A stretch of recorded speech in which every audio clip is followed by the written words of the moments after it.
हिंदवी स्वराज्याचे सरसंस्थापक छत्रपती शिवरायांना मानाचा मुजरा करतो। भारतीय राज्यघटनेचे शिल्पकार भारतरत्न डॉक्टर बाबासाहेब आंबेडकर यांना मानवंदना अर्पित करतो। क्रांतीवीर सिंधुरी लक्ष्मण यांच्या या भूमीमध्ये आपल्या समोर उपस्थित होत असताना खऱ्या अर्थानं आपल्या सर्वांचं आराध्य दैवत बिरोबाच्या चरणी चांगभलं म्हणतो।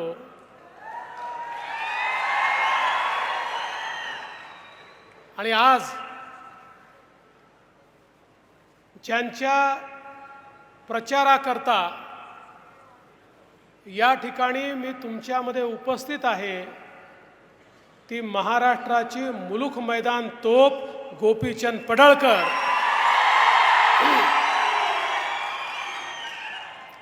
यांच्या प्रचाराकरता उपस्थित झालेले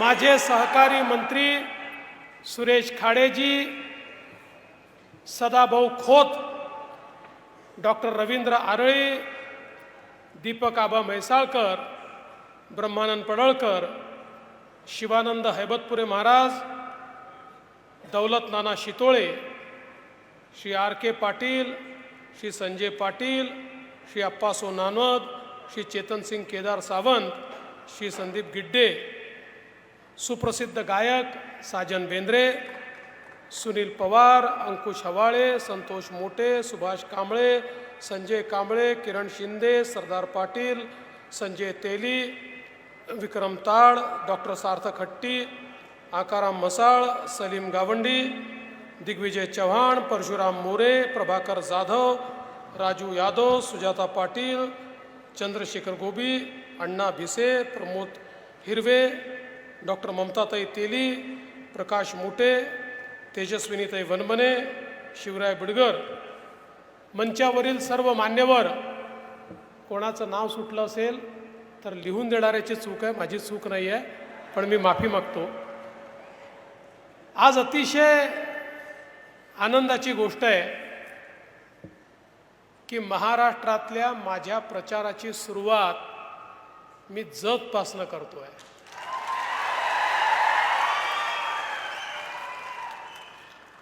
माझ्या सभा जे लोक त्या ठिकाणी मॅनेज करतात त्या पार्टीच्या टीमने माझ्यासमोर यादी ठेवली 1 नंबरपासनं 288 पर्यंत। म्हणाले, साहेब आम्हाला टिकमार्क करून द्या, आपली सभा कुठे कुठे घ्यायची। मी म्हटलं, अरे यादी उलटी झाली, 1 पासनं सुरू करू नका, 288 पासनं सुरू करा। लोकांकरता हा मतदारसंघ शेवटचा असेल, लोकांकरता सीमेवरचा असेल, माझ्याकरता हा महाराष्ट्रातला पहिला मतदारसंघ आहे। आणि याचं कारण हा भौगोलिकदृष्ट्या महाराष्ट्राचा प्रवेशद्वार तर आहेच, पण माझा गोपीचंद या ठिकाणी लढतोय। आणि म्हणून मी तर तुम्हाला सांगायला आलो आहे, मी सभेची सुरुवात इथनं केली, 1 नंबर या मतदारसंघाला दिला, तुमचा आशीर्वाद गोपीचंदला मिळाला, पुढच्या 5 वर्षात महाराष्ट्रात पहिल्या क्रमांकाचा मतदारसंघ देखील जत करून दाखवीन,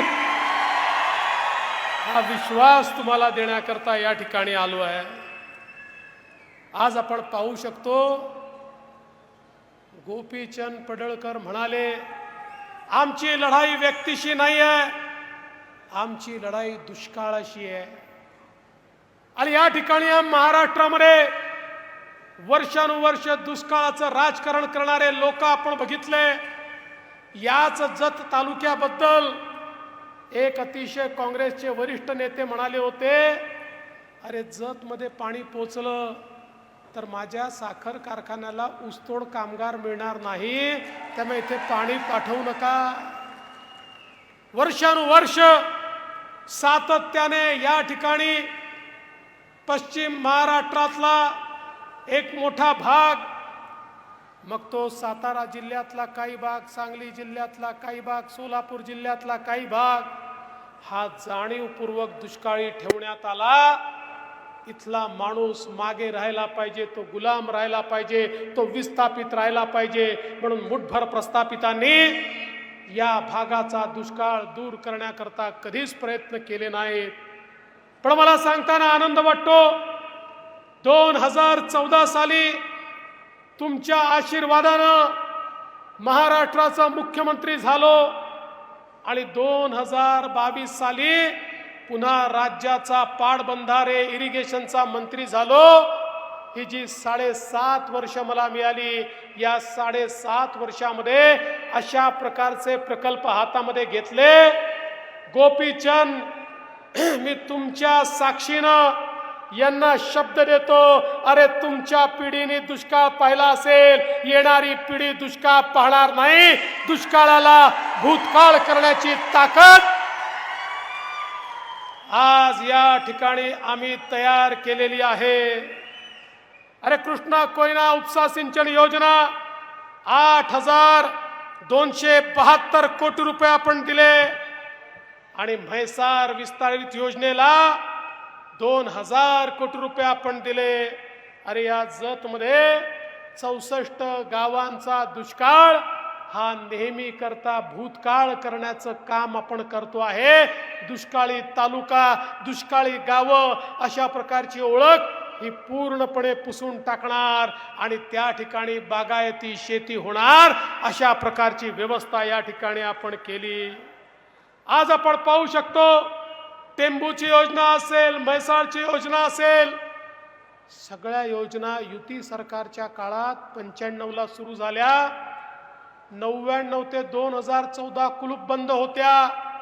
मुख्यमंत्री झाल्यानंतर यातली प्रत्येक योजना मी सुरू केली.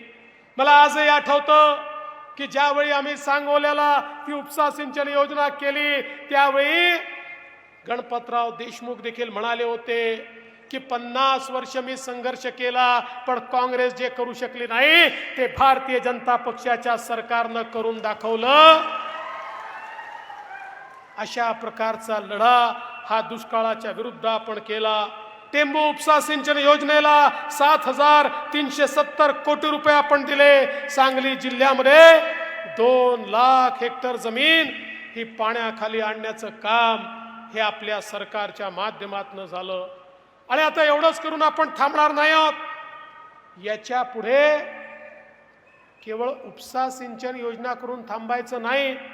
आता आम्ही सुरू केलं, उपसा सिंचन योजनांना सौर ऊर्जा त्या ठिकाणी द्यायची, जेणेकरून शेतकऱ्यांना उपसा सिंचन योजनेच्या विजेचं बिल हे भरावं लागणार नाही. आणि राज्यातला पहिला प्रकल्प कुठे केला? म्हैसाळ सौर ऊर्जा प्रकल्प. हा कृष्णा नदीतनं जे पाणी म्हैसाळ योजनेतनं उचललं जातं, 200 मेगावॅट वीज त्याला लागते. ही सगळी 200 मेगावॅट वीज सौर ऊर्जेच्या माध्यमातून उचलण्याचा निर्णय आपण केला आणि त्या पहिल्या प्रकल्पाची सुरुवात आपण या ठिकाणी केली. म्हणजे शेतकऱ्याला पाणी देखील देणार, शेतकऱ्याला वीज देखील मोफत देणार, शेतकऱ्याची कर्जमाफी देखील करणार, शेतकऱ्याला किसान सन्मान मध्ये 15,000 रुपये देखील देणार आणि उपसा सिंचन योजना ही सौर ऊर्जेवर आणून त्याचा भुर्दंड शेतकऱ्यांवर पडणार नाही. याची तजवीज करणारं सरकार जर कुठलं असेल तर ते तुमचं भारतीय जनता पार्टी आणि महायुतीचं सरकार आहे. खरं म्हणजे आज ज्या प्रकारे वेगवेगळी कामं आपण या ठिकाणी सुरू केली आहेत, समाजातल्या प्रत्येक घटकाला सोबत घेऊन आपण चालतोय. मला सांगा, महाराष्ट्रामध्ये इतके वर्ष आमचा लिंगायत समाज आहे, पण या लिंगायत समाजाचा विचार कुठल्या सरकारने केला नव्हता. आम्ही निर्णय केला की लिंगायत समाजातले जे आमचे तरुण आहेत या तरुणांच्या हाताला काम मिळालं पाहिजे आणि म्हणून महात्मा बसवेश्वर आर्थिक विकास महामंडळ या महाराष्ट्रामध्ये आमच्या लिंगायत समाजाकरता सुरू करण्याचं काम हे आपल्या सरकारने केलं. आमचा रामोशी समाज ज्या राजे उमाजी नाईकांनी छत्रपती शिवरायांना वंदन करत इंग्रजांना खऱ्या अर्थानं सळो की पळो करून सोडलं, त्या रामोशी समाजाकरता आमचे दौलत नाना या ठिकाणी आहेत.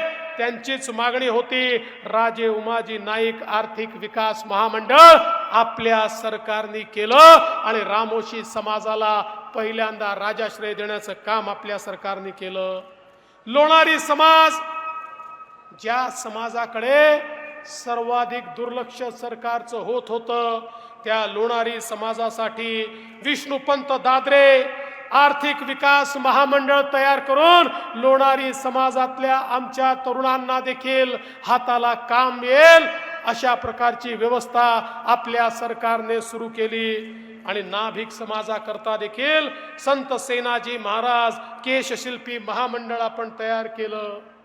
खरं म्हणजे यादी मोठी आहे, पण समाजातले जे वंचित घटक आहेत या प्रत्येक घटकाला सोबत घेऊन महाराष्ट्राचा विकास करण्याचा प्रयत्न हा सातत्याने आम्ही करतोय. आणि मला सांगायचं आहे, या जतमध्ये केवळ पाणी देऊन आम्ही थांबणार नाही. अरे गोपीचंदजी, तुम्ही तर जतची शहराची पाणी पुरवठ्याची योजना मंजूर करून घेतली. तुम्ही या ठिकाणी एक मोठी MIDC मंजूर करून घेतली. गोपीचंदनी MIDC मंजूर केली आहे. उद्योग देण्याची जबाबदारी देवेंद्र फडणवीसची आहे. माझ्या गोपीचंदला विधानसभेत पाठवा, उद्योगाचं पत्र देऊनच या ठिकाणी जतला परत पाठवतो.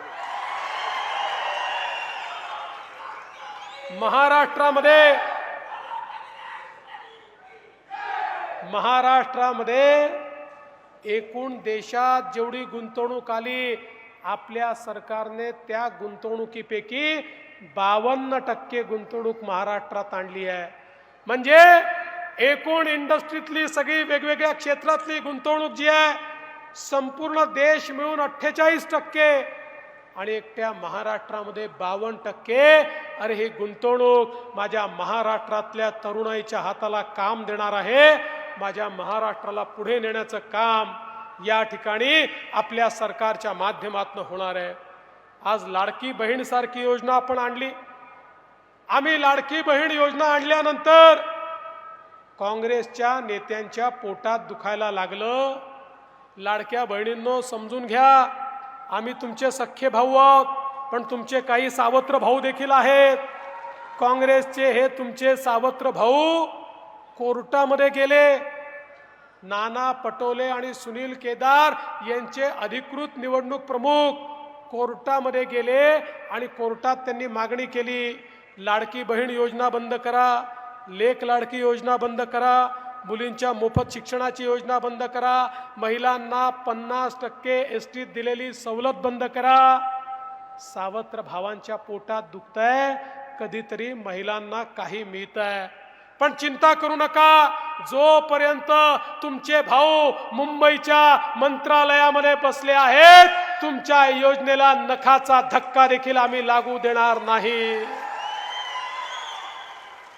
आणि कालच मुख्यमंत्र्यांनी सांगितलं, पुन्हा आशीर्वाद मिळाला की 1500 नाही 2100 रुपये देण्याचा निर्णय हा माननीय मुख्यमंत्र्यांनी कालच घोषित केलेला आहे. त्यामुळे एकीकडे सामान्य माणसाच्या पाठीशी उभं राहणारं सरकार आहे. महिला असतील, शेतकरी असतील, यांच्या जीवनामध्ये परिवर्तन आम्ही घडवतो.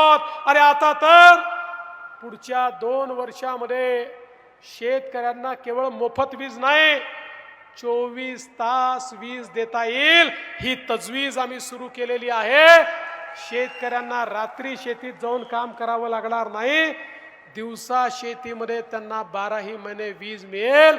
16,000 मेगावॅटची सौर ऊर्जा निर्मितीचे प्रकल्प बांधकाम सुरू केलं. 2 वर्षात प्रकल्प पूर्ण करून शेतकऱ्यांच्या जीवनामध्ये परिवर्तन करण्याचं काम आम्ही करणार आहोत.